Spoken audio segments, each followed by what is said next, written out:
Hello, twisted humans. Do you find yourself wanting to know more about the latest murder, conspiracy, cult, or haunting? Then this is the podcast for you. I'm Alicia. And I'm Sierra, and this is Twisted and Uncorked.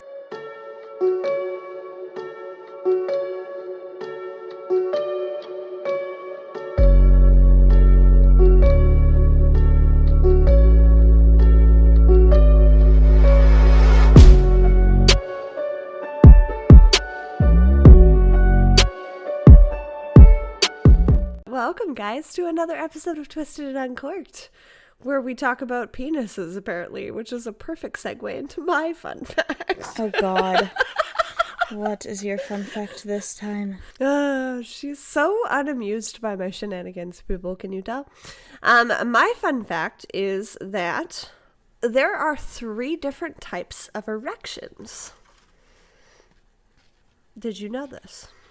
I don't think I ever needed to know this. They also warn that no matter the dick shape, it can get fractured during sex, so to be careful. Okay. This fact was not fun. Let me tell you a fun fact That's not about penises? Not about penises. Correct. So, we all know that one of the omens in the spirit world is black dogs, right? Mm-hmm.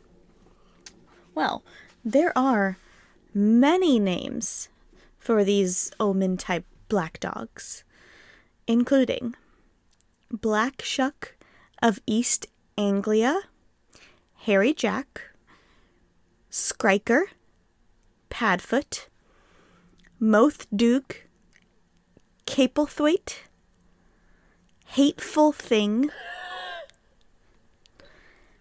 Churchyard Beast, Bargest of Trawler's Gill, Old Shock. What the fuck? Shug Monkey. Oh my god, that's my favorite. Girt Dog, Cattle and Dip, Galley Trot, Bogey Beast of Lancashire. Obviously, that one is specific.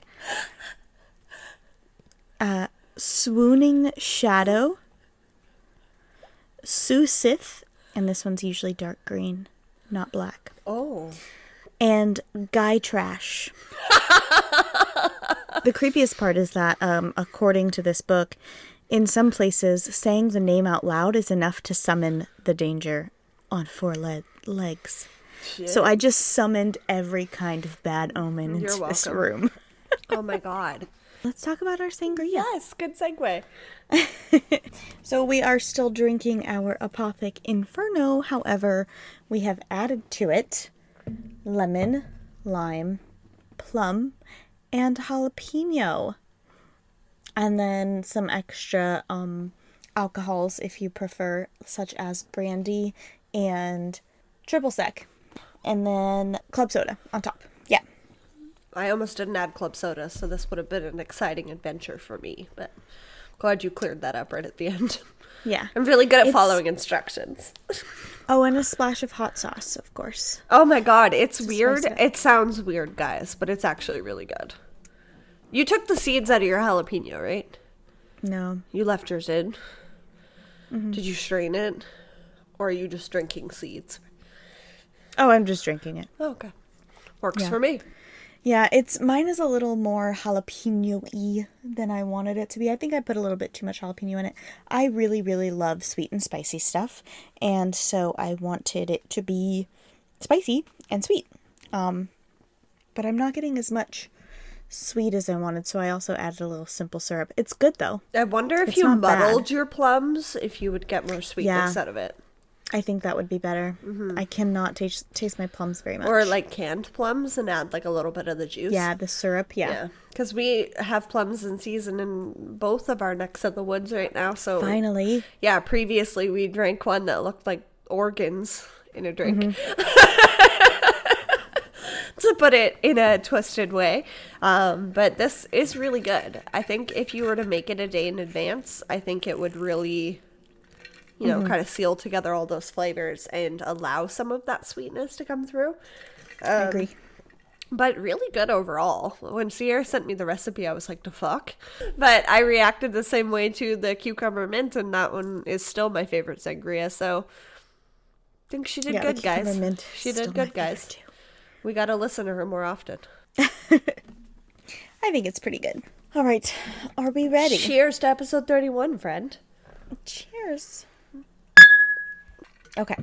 So today I am covering a sort of recent case. This is murderless, by the way, is the topic we're on. If you hear a thunderstorm in the background, please know that I have purposely done this for ambiance. Just kidding. My husband is trying to sleep and that's why he falls asleep.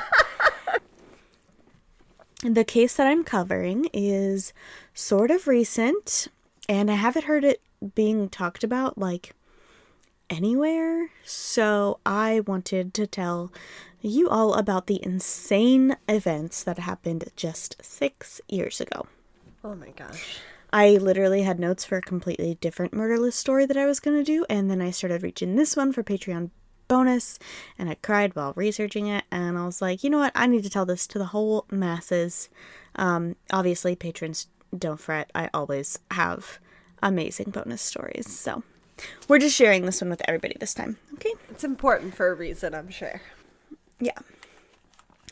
So, this story starts with a couple named Aaron Quinn and Denise Huskins. Oh. Ever heard of them? No.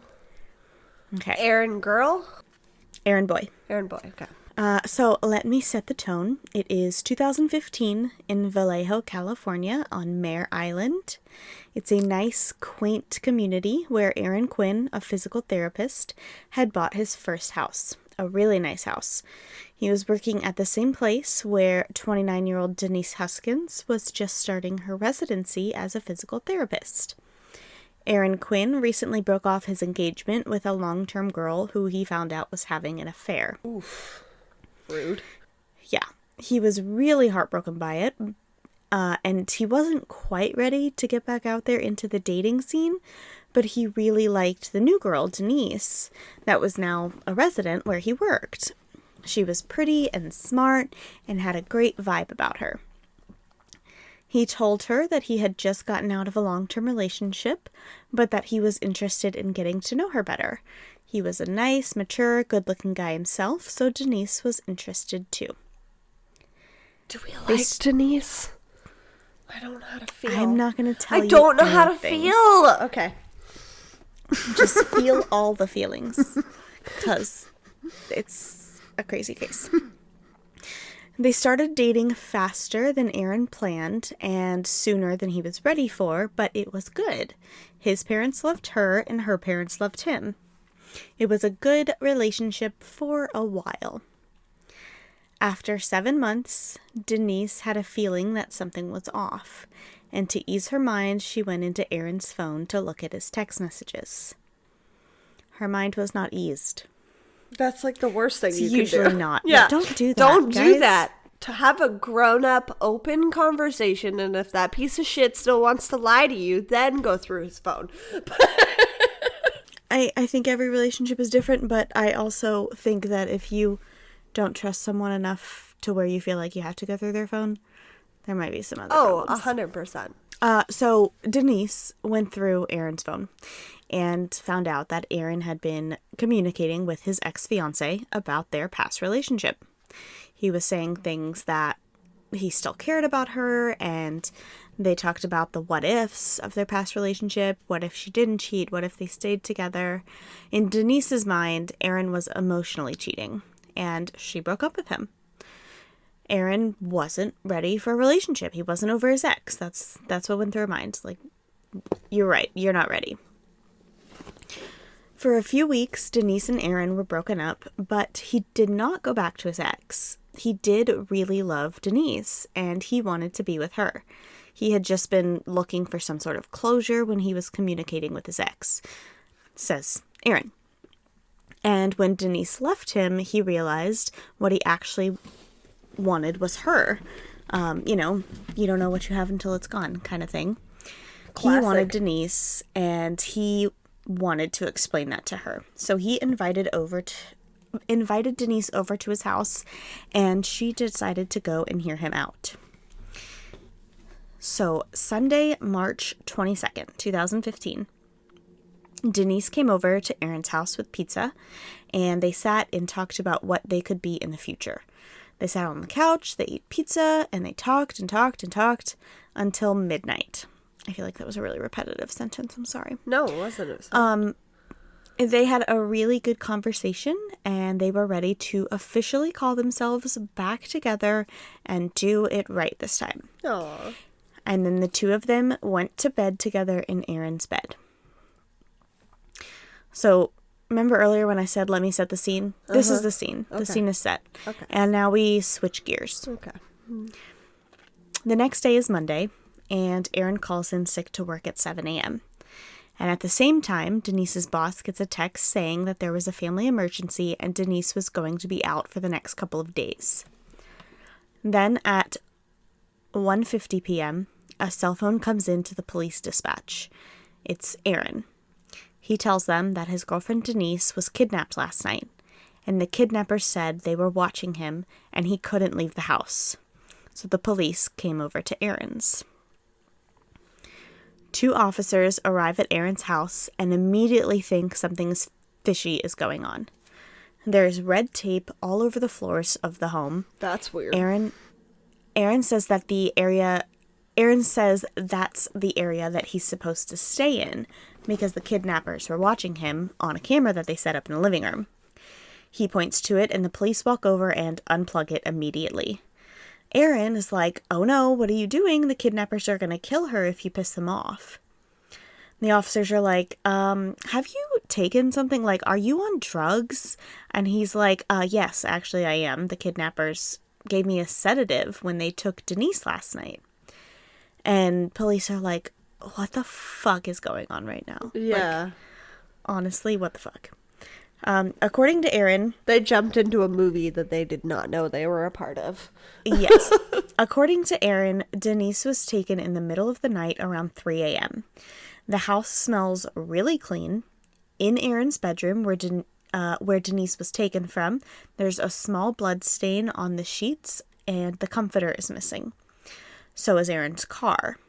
Also, Aaron has Denise's cell phone, and he told police it was because the kidnappers told him to text her boss saying that she wouldn't be into work. So he was the one who sent that text message from Denise's phone, pretending to be Denise.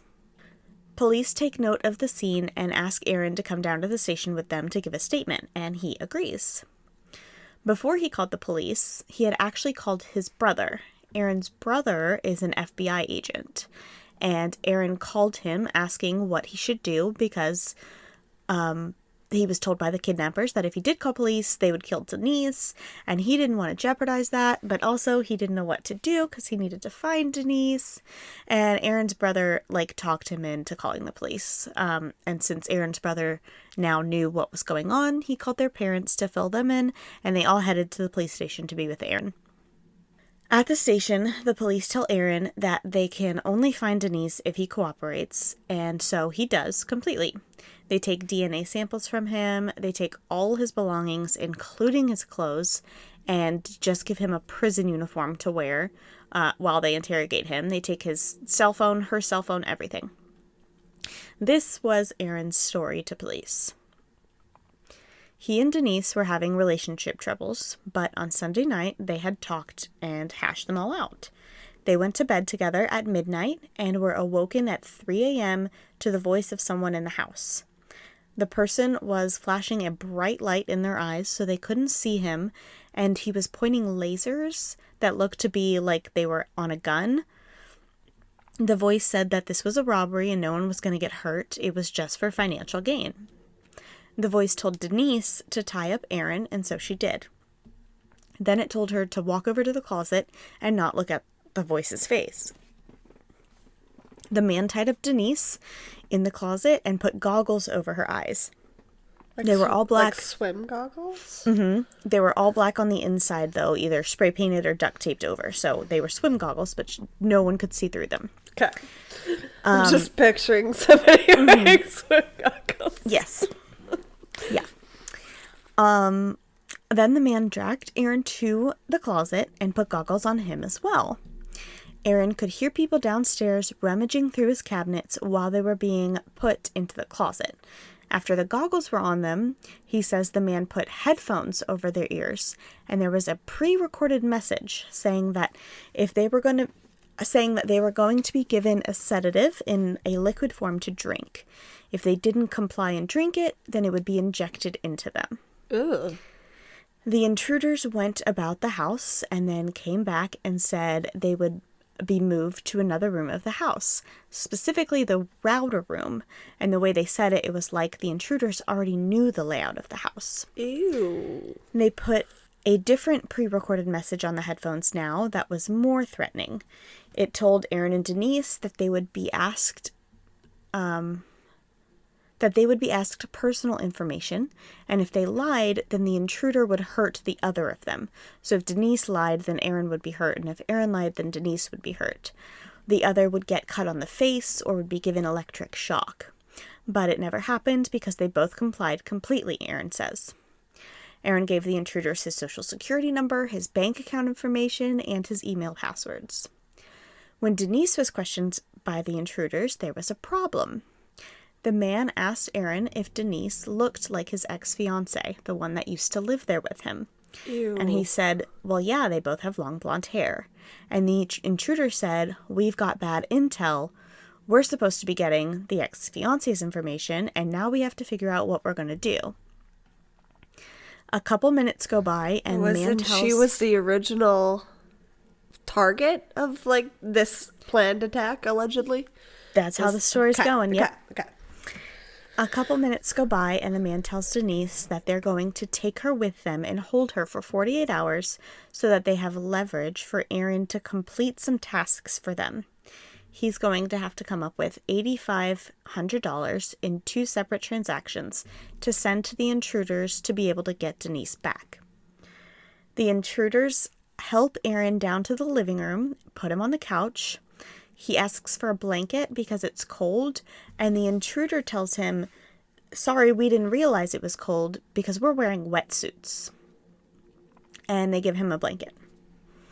Okay. He can hear tape being torn off the roll and placed all around the house. They tell him not to leave the taped off area unless instructed to do so. They tell him there's a camera that will be watching him at all times. They tell him he needs to call in sick tomorrow and also text Denise's boss so that she won't be in due to a family emergency.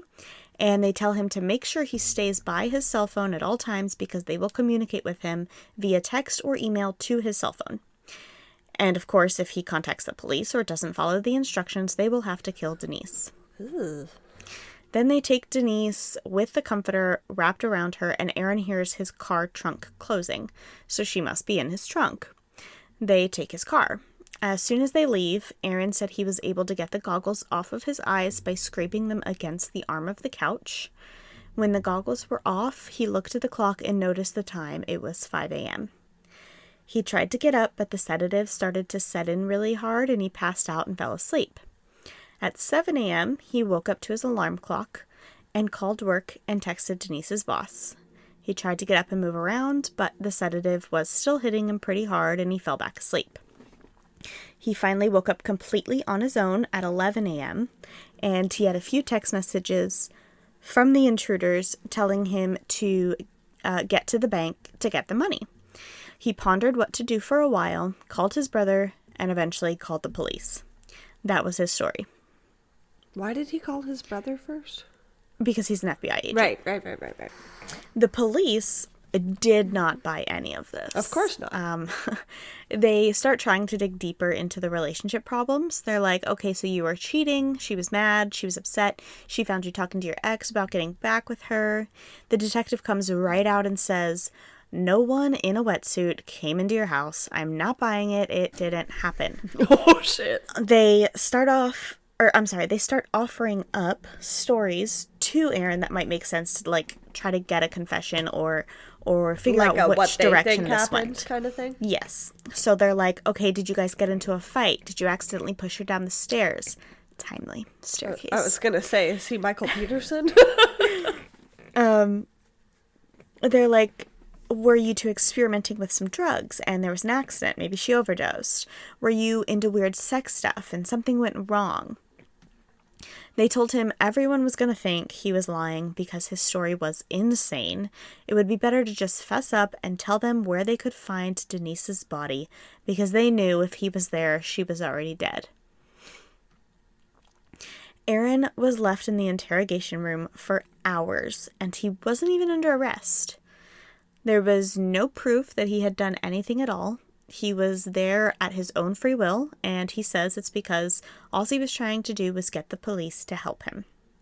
Meanwhile, the police have already informed Denise's family that she is likely dead due to a domestic dispute with her boyfriend, Aaron. They cannot do that! This is a murderless case, guys. Denise is not dead, and they totally did that. You cannot do that, though. Oh my god. Yeah. Fuck! I hate... I'm sorry. I believe that there are many police officers who do wonderful things, but this is fucked up. You can't do that to somebody's family. It's so bad. You don't say shit unless you know. Right. That's policing 101. Come on. Yep. So then the FBI got involved. And they had Aaron take a polygraph test. The agent who was in there administering the test, there we go, words. As soon as he was done, like, I'm sure he was watching it as it was going, but like, without even analyzing it for a second, as soon as he stopped talking, he was like, well, you failed miserably, so tell me what actually happened.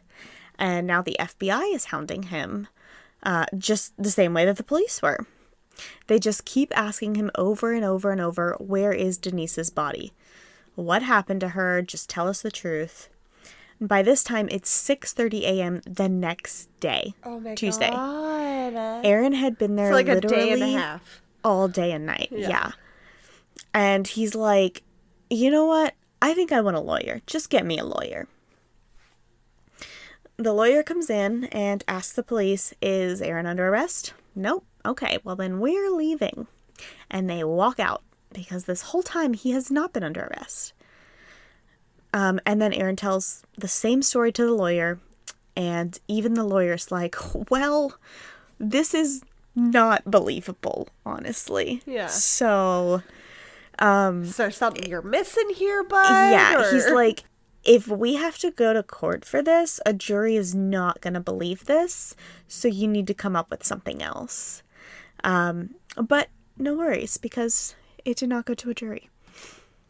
That day, a voice recording of Denise is sent to the local news station. It is a proof of life recording where she reads headlines from that very morning's news coverage so that they know she was alive and with someone while Aaron was still at the police station all that time. After this recording comes in, the police have to re-inform Denise's parents that she might actually be alive. Yeah, because you're a piece of shit police officer. Yes. Should have never done that in the first place. Yes. I hope you felt like garbage the whole time. Sorry. You have no idea. And also that she may actually have been kidnapped, and maybe Aaron's telling a little bit of truth. So they ask Aaron to come in and try to make contact with the kidnappers using his cell phone that the police still have. This whole time, they still had his cell phone. And by the way, they placed the cell phone on airplane mode, which, for those of you who don't know, means that no calls or text from the kidnappers were able to come through. So, like, when there's a kidnap situation and it's a kidnap for ransom, you are supposed to keep all lines with kidnappers open. Not put it on airplane put the phones on airplane mode, yeah. That's okay, kidnapping negotiation 101. Yes, seriously. Should we write a Twisted and Uncorked Rulebook 101? Should it Yes, include we don't should. tell your family members that somebody is dead unless you have a body? So when Aaron finally turned the airplane mode off, he received tons of texts from the kidnappers who had been trying to reach him the whole time. The search for Denise becomes a little more serious at this point since she is alive, or was that morning. Before, they were just expecting to find her dead body somewhere, that Aaron had disposed of it, so they weren't in much of a hurry. But now, with proof of life, the police gave a public statement that they were treating this incident as a kidnapping for ransom and that they had no current suspects. But the police were kind of still acting as if they could be looking for a dead Denise. Yeah, she was alive, but how much longer would she be kept alive? Because they fucked up and put the phone on airplane mode? No one had contacted them. Yeah, they were searching waterways and fields, as well as trying to get clues from inside Aaron's home. But then something even crazier happened the very next day. So it's now Wednesday. I don't think March it can get 25th. crazier than this. Oh, it can. It's March 25th. Denise was kidnapped Sunday night on the 22nd. It's now Wednesday. Denise reappears. She had used a random person's cell phone to call her dad and tell him that she was coming to his house in Huntington Beach because he didn't answer. Nope, not because, but he didn't answer. So she just left a message on her dad's voicemail. When she got to his house, he wasn't home because he was currently in Vallejo, which is 400 miles away, with the police looking for his daughter. Yeah. So she went to his neighbor's house and asked to use the bathroom. Her dad checked his voicemail almost immediately and called Huntington Beach police to inform them that his missing daughter might be at his house. By the time she left the neighbor's bathroom, just from peeing, there were already 2 Huntington police officers waiting for her with the neighbor to take a statement. Holy shit, that's fast. So this was Denise's story. Everything that Aaron said was corroborated.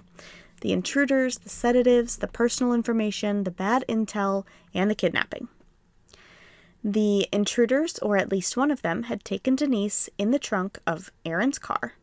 On the way out, they noticed her overnight bags on the floor of Aaron's home and brought that with them. They drove for what seemed... they're sensible kidnappers. Okay. They drove for what seemed to be hours, but she's not too sure, exactly how far, because she had blacked out goggles on the whole time, and also she was in and out of consciousness due to the sedatives. When they finally reached a destination, she heard the man park the car in what seemed to be a garage and go in the home without her. It sounded like he was moving things around inside, small things like trash or dishes, not big things like furniture.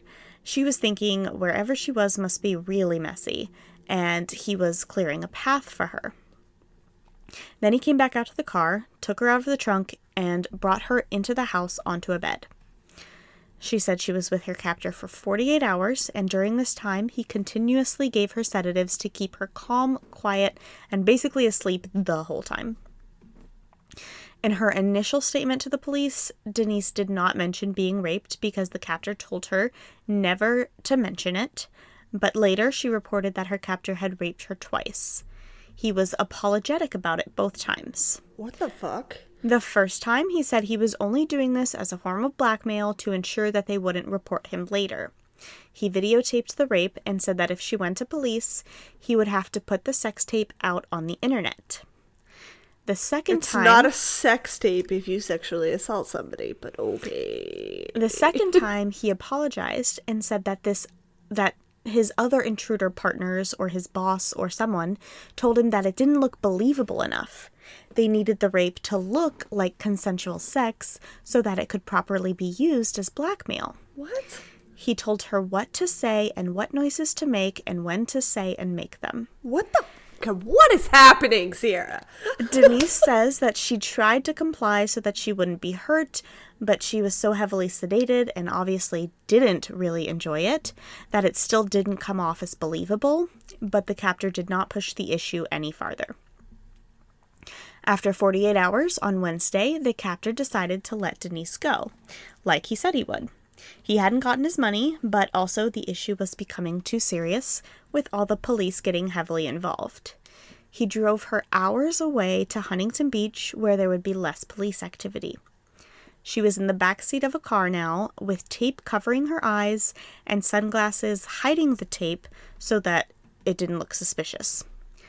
Along the drive, she was in and out of consciousness due to being sedated, but she remembered the captor telling her that he admires her for her strength and wishes that he would have met her under different circumstances. What the fuck?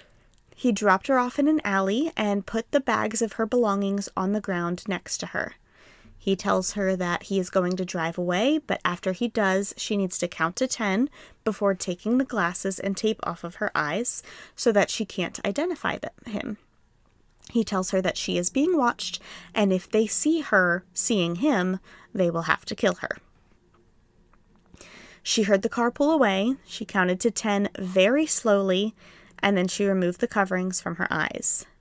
She picked up her bags and started walking out of the alley and saw the street sign for the street where her parents lived, the street she grew up on. Wow. The captor may have known she was familiar with the area because of the personal information that he had gotten from the couple when he broke into their house in the first place. She walked first to her mom's house, but no one was home. She used the cell phone of a man who was doing roof work in the neighborhood to call her dad and let him know she was coming over. He lived down the street from her mom, but had to leave a voicemail.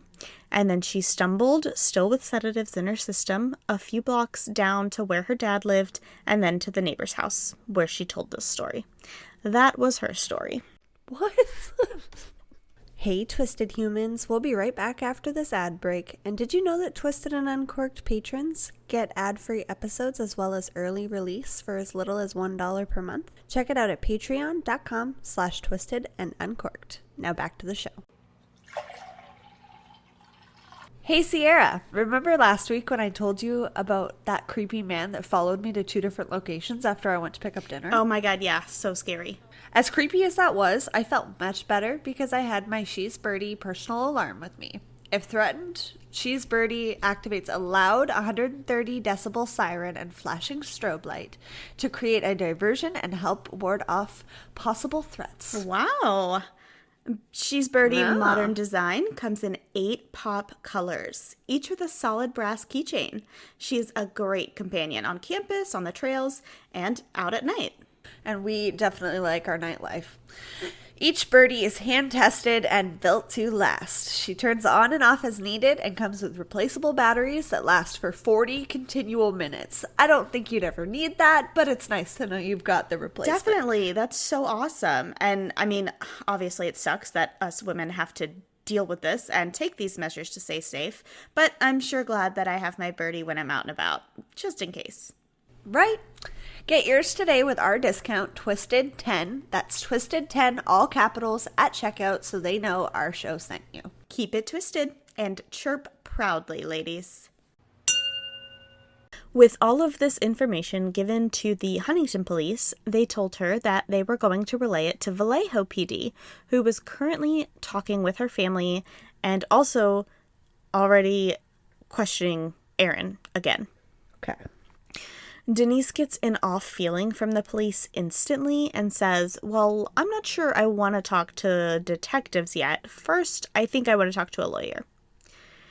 And it's a good thing she asked because Vallejo PD were not buying Denise's story either. Okay. In fact, the first thing they said to Denise's lawyer was, we'll give full immunity to whichever one of them confesses first. To what? Confesses to what? They're both alive. Because the police had already come up with a new theory. Denise must have just kidnapped herself or had someone she knows kidnap her. Aaron was probably in on it. Their story just doesn't make sense. And when the police found out from her parents that Denise was molested at camp once when she was a child, they concluded that she must be trying to relive the past experience for the thrill of it. I hate them. My God. Yes, that is usually a tale of troubling incidences to be seen in the future. However, you cannot assume that. Fuck you. I mean, they may very well be right. I have no idea what's going on right now, but I'm angry. Well, I have to pause the story for a second so that I can explain to you why the police are feeling this way. Okay. So, have you ever seen the movie Gone Girl? Yes. I was getting Gone Girl vibes this whole time. Yeah. And I've also read the book. For those listening, if you haven't seen it yet, don't. Yeah, it's horrible. The book's way better. Seriously my least favorite movie in the whole entire world. I was so mad that I wasted my time watching it.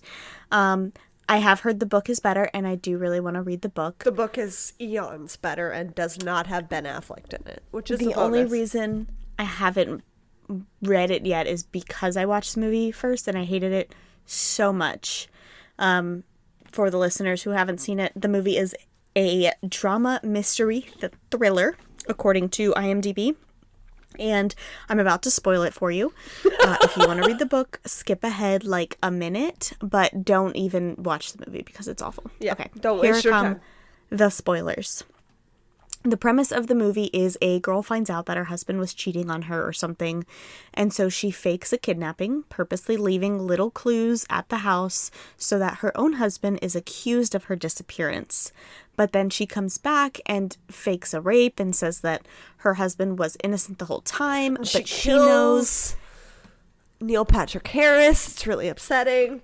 But she knows and he knows that it was all a lie, and basically the husband's like, okay, I learned my lesson. I now know not to fuck with you because you can make my life awful. Instead of being like, this bitch is fucking crazy, please arrest her. I hated it. I hated the concept of it. To me, it just makes people doubt victims. I agree with that. Okay. The Vallejo PD had that movie in their mind when hearing Aaron and Denise give their statements because the movie had just come out in 2014 and all of this is happening in 2015. So the police, yeah, like Are it you just gonna tell me that they just redid this movie? Because I'm gonna lose my fucking mind. So the police and the media then labeled the entire incident as the Gone Girl case, and no one believed Aaron and Denise's story in the news. It did not help that Vallejo PD were sort of trying to manipulate the situation. So they got Denise a private plane so that she could be flown immediately from Huntington to Vallejo instead of making the 4-hour drive. But her attorney was in Vallejo, and so he couldn't be there with her on the flight. The flight would have just had her and detectives on it, and her lawyer didn't want her sitting with a detective on a flight so that, you know, the detective could ask her questions without an attorney present. He advised her to take a commercial flight instead and not to talk to anyone. In the press, the police are like, well, we tried to get Denise here. We tried to give her a private flight to speak with us, and she turned it down. She's not cooperating. But she was. She was coming to Vallejo immediately. She just didn't want to be indebted to Vallejo PD, and she didn't want to be questioned without her lawyer. So she was going to get there when she was going to get there. Okay. No one investigated this any further. In fact, the chief of police came out and straight up said in a press conference that the department will no longer refer to Aaron and Denise as victims or witnesses, and that everything they had said and done was a hoax. He said the resources used in looking for Denise was a waste, and it was all for nothing, and he even suggested bringing up criminal charges on Aaron and Denise for the incident. Which, absolutely, if somebody is fabricating something like this, you should, but, yeah. Even Aaron started to doubt Denise for just a second. Maybe she hired someone to come and take her to prove a point to Aaron for having hurt her in the past. But he quickly pushed the thought away. That's not something Denise would ever do, and when she flew into Vallejo and was finally with Aaron again, he saw that she was so upset by everything she had just been through and so happy to see him safe. He knew it wasn't a hoax, and they just survived an unimaginable experience. The day after the press conference, the captor seemed to be offended, either by the fact that he wasn't getting any press or by the fact that Denise, who he seemed to like and wasn't even supposed to go after in the first place, was being blamed for all the things that happened to her. If you remember, according to Aaron and Denise's story, the intruders were there for Aaron's ex-fiancé, who used to live there with him. So that may be why the captor was so apologetic with Denise. He was presumably hired to do a job, and Denise was just in the wrong place at the wrong time. Yep. She would have had been, and she's an innocent bystander that accidentally found herself in the middle of all of this. Yeah, and they both have long blonde hair. They could have just thought it was still her in the middle of the night. Yeah. So on Thursday, March 26th, the captor sent an email to the press again. The first one was the proof that Denise was alive before. And this one was to prove that the captor existed. The email said that the story wasn't a hoax, Aaron's home was robbed, and Denise was kidnapped, and the writer of this email was the person or people responsible. The email suggested that it was a team of criminals who were Ocean's 11 type gentleman criminals. He or they even attached photo evidence to the email showing the room that Denise was kept in and the fake guns with the laser lights duct taped to them to make them look real. This email came into the press while Denise was being questioned by Vallejo PD, because even though they were accusing her of having made up this hoax, she was still willing to work with them and give them any information she could. She wanted the person who did this to her to be caught so that no one else would ever have to experience what she went through. But the police continued to suspect that she had orchestrated the whole thing. And it was just a news headline that everyone talked about and no one investigated for months. Like, this was even all over Reddit, like Reddit threads like, oh my god, did you see that girl and her boyfriend? They did a whole Gone Girl thing in real life. Like, everybody was talking shit about this. Yeah. I'm still not sure where you're going with this yet, but I like what you mean in the sense that it does, like, police are already have a skewed view of victims and people telling their stories and them believing what they already want to believe. So if this is true, then it's extremely problematic the way that they handled it. Yeah. So then a hero enters the story. Oh, shit. Misty Caruso. Okay. Misty Caruso was working at the Alameda County Sheriff's Office and in the summer of 2015. She was training to become a detective. On June 8th, she was asked by her boss if she wanted to tag along to execute a search warrant to see how it's done, and she said yes. The search warrant was for a cabin home where a man named Matthew Muller was living. Just 3 days before, a couple in Dublin, California, had called 911 about a home invasion that was happening in their home. A man had entered the residence in the middle of the night, shined a bright white light, and then a red laser lights at the couple sleeping in bed. While the intruder tried to tie up the woman, the man tackled him, and the woman ran and locked herself in the bathroom and called for help. By the time the police had gotten to the scene of the home invasion, the intruder had already fled, but he left his cell phone behind. The cell phone came back to belonging to an older woman who said that it must be her son Matthew's phone because he had just lost it a few days ago. What? When police looked into Matthew Muller, they found that he had been a pretty normal guy up until now. He was a Marine from 1995 to 1999 when he was honorably discharged. He moved back to California, received his bachelor's degree. Then he continued his education by attending Harvard Law School and obtaining his degree there as well. He even worked at Harvard in the law department for a while. He got married, he was successful, all was good, but in 2008, things started to go downhill. People reported that Matthew was extremely paranoid and said things like the government was watching him and listening to him and tracking him. He was diagnosed with bipolar and psychosis. Eventually, his wife left him, and then his license to practice law was suspended for not paying his dues. And after that, he was disbarred completely from practicing law for refusing to return money back to a client of his. By 2015, he was living alone in his parents' cabin house in South Lake Tahoe. That's where the search warrant was being executed. Matthew Muller was arrested in his home that day, and the police executed their search warrant. As the new girl, Misty combed through Matthew's messy cabin. She had an uneasy feeling about this guy, and thought he had probably hurt people before, but she didn't know who. And there weren't any unsolved crimes in her county that fit with this man's description or MO. Any good detective would have gotten the information they needed from the scene to prove the home invasion and then moved on. If someone was looking for this man with his description, then they would put a bolo out or contact the detective about it. But Misty was not trying to be a good detective. She was trying to be a great one. She had a suspect and decided to investigate him in relation to other counties outside of her own. Hell yes. The cabin house was a mess. It was cluttered. There were belongings all over the floor. There was trash that wasn't taken out, like teetering on hoarder level messy. Ew.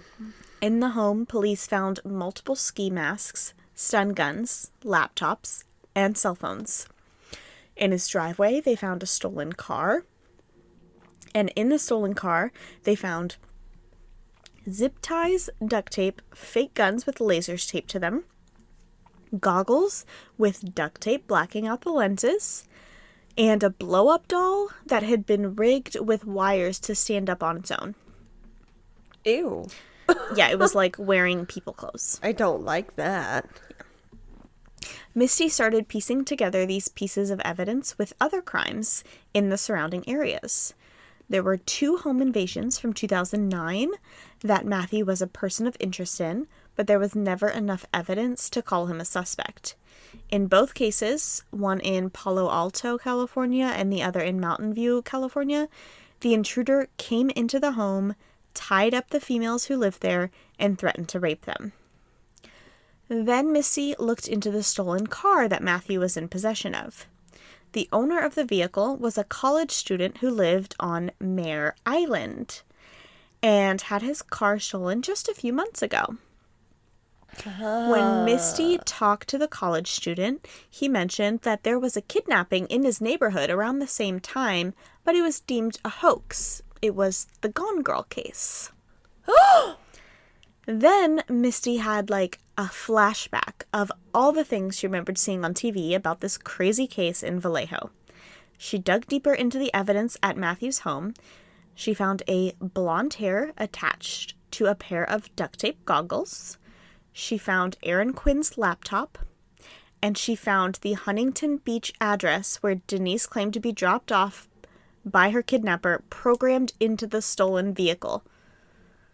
What? Matthew Muller was the intruder in the wetsuit that came into Aaron Quinn's home, and he was the kidnapper who had raped Denise Huskins. It was not my a God. hoax. They actually lived this experience. What the fuck?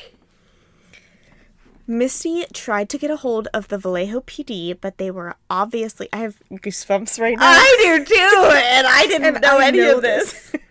What the fuck? God. Were you watching my face in the corner of your eye while you were reading? This is why I started crying. I was like, oh my God, that poor girl, that poor man. Like, yeah. I was just bawling. I don't blame I can't you. believe This, guys, takeaway. Even the craziest stories could be true.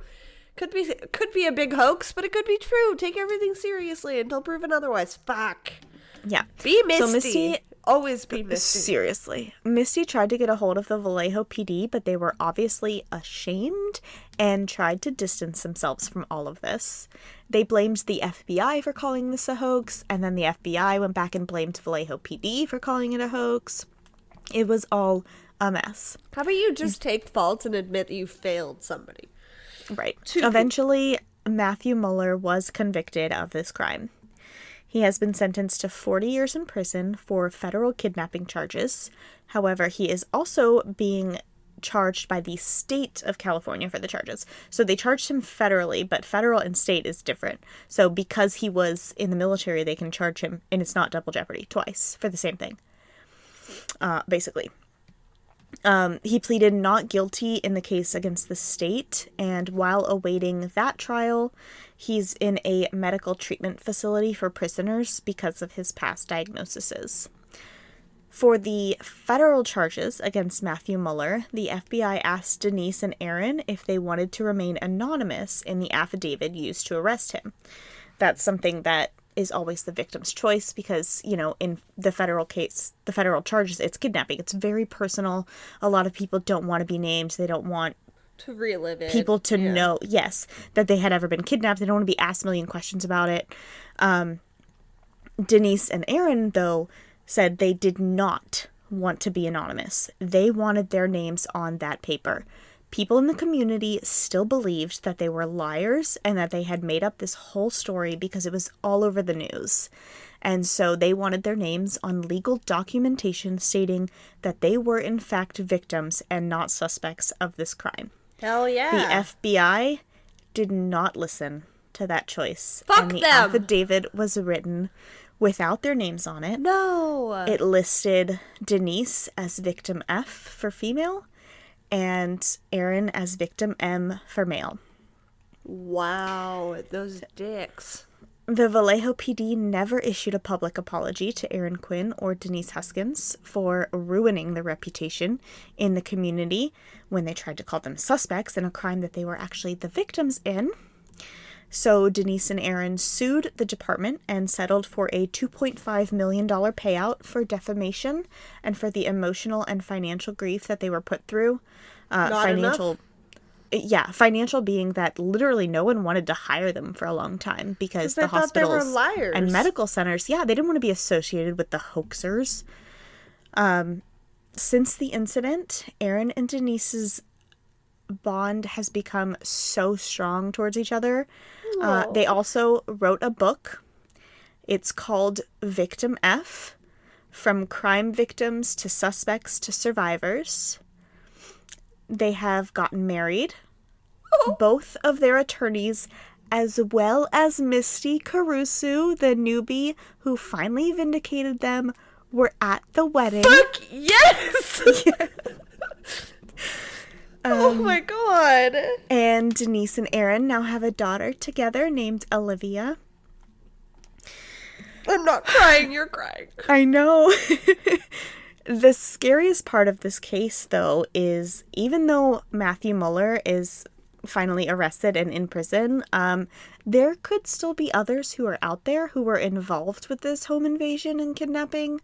Denise remembers seeing at least 2 people. The second person she saw, the police say it was just the blow-up doll that he rigged to stand up on its own.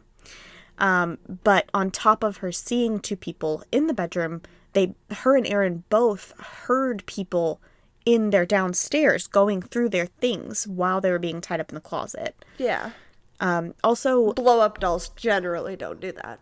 Right. Also, like, how in the world does this guy, Matthew Mueller, know so much information about Aaron Quinn and his ex-fiance, who is the person that, he and his team were actually after? Yeah, like, was he hired to do this job? Who hired him? And if not, why did he choose to go into Aaron's house? According to Reddit, some of these questions are answered in the book, Victim F, but I haven't finished it yet, so maybe I will update you, or maybe you'll just have to read the book yourself. I will be. From what I could gather, without, spoiling it all the way, it seems that Aaron's ex-fiance, who they refused to say her name, I don't know her name, she was having an affair while she was with Aaron, but it seems that she was cheating with either a police officer or an FBI agent. Oh, shit. So I think the theory is that the agent was mad at the ex-fiance for talking to Aaron again, and then the agent hired these people to fuck with Aaron and his ex-fiance, not realizing Denise was going to be there. Okay. Yeah, so that's all I could gather. I don't know. I tried But to that go onto doesn't Reddit. explain the other couple. Yeah, no, that it doesn't. I mean, it could be if he's, Matthew Mueller claimed that he was Ocean's 11 type thing, he could have just been hired by someone else to go to the other couple. Yeah. Hired But by this somebody is else to go to the other one. There's Right. just a shitty vigilante group that fucks with people. Right, yeah. Well, because their whole intended reason for being there was to get financial information. So maybe Aaron's ex-fiance had a lot of money, and so they were coming there to get her bank information just like they got Aaron's bank information. Denise didn't have that money, so they took her for ransom. You know what I mean? Yeah. So yeah, I don't know. It's fucking crazy. I tried to find more on Reddit, but most of the Reddit pages are still about from before she was vindicated, and they're all talking shit about the hoaxers. Because everyone really thought this was a hoax. Can we jump in there and be like, fuck you guys, do your research before you blame people? Well, they're all like 4 years old, you know what I mean? They're from when it first happened. Yeah, I'm so proud of her and Aaron, but for writing a book called Victim F, like, I fucking told you to put my name in that paper and you put Victim F, so here I am. This is Victim F's story. How about that, Love it. Ugh. I wrote it down. I'm gonna buy it. Yeah. I got it on Audible. And it's read by two, because Aaron and Denise wrote it together. So it's read by a male and a female, so you can, like, hear the different voices. Oh, and, I like that. Yeah. You did a very good job. My brain is blown and you made me cry, so. Yeah. Well, I was trying to show that, yes, it can come off as very unbelievable. But then by the end, like, don't judge, You were because I judged at first too. You judged at first too. Like, all those people on Reddit judged at first too. And then don't fucking judge, because this is what happened. And like weirder shit has happened in the world. So why isn't this believable? Like, yeah. This case is a whole nother reason why I would make a terrible juror, because I would not be able to convict someone. Like, if there's no DNA, I'm out. Sorry, you're free. You're free. And this case also highlighted a lot of garbage aspects of the police. Yep. Like fucking crushing Denise's whole family for no reason. And oh my god, I watched the like interview room tapes of Aaron literally crying in the interview room, like when this officer's just yelling at him, like, just tell us where you put her body, tell us what we need to know, tell us the truth. And he's literally crying like, I am telling you the truth, I just want you to find her, please go find her. Aww. Like it. Yeah, because they just rekindled their relationship, and he's thinking like, you guys have had my phone this whole time, now they're mad and they've probably killed her. Great job. You did a phenomenal job, as per usual. You. Sierra gets 10 out of 10 for confusing and then making me angry. And cry. And cry at the same time. I got all of the emotions at once today, which is pretty damn good for a murderless episode. Good for you. Right? Get it, girl. Nobody even died. No. Nobody died, but there are still victims. So yes, definitely. Definitely read their book, guys, if you get the chance. It sounds awesome. I'm gonna read it. Never judge a book by its cover. Yeah, for sure.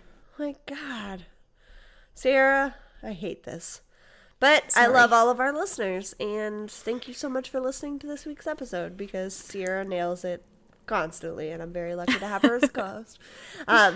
If you like the show, remember to leave a 5-star rating and review. You can leave a 5-star review specifically about how insane this episode was. Yeah. And how you haven't heard it somewhere else. Yeah. And if you want to tell your friends and family about us, that is honestly the greatest compliment you can give. I have started recommending my friends and family to my own podcast, so that's something.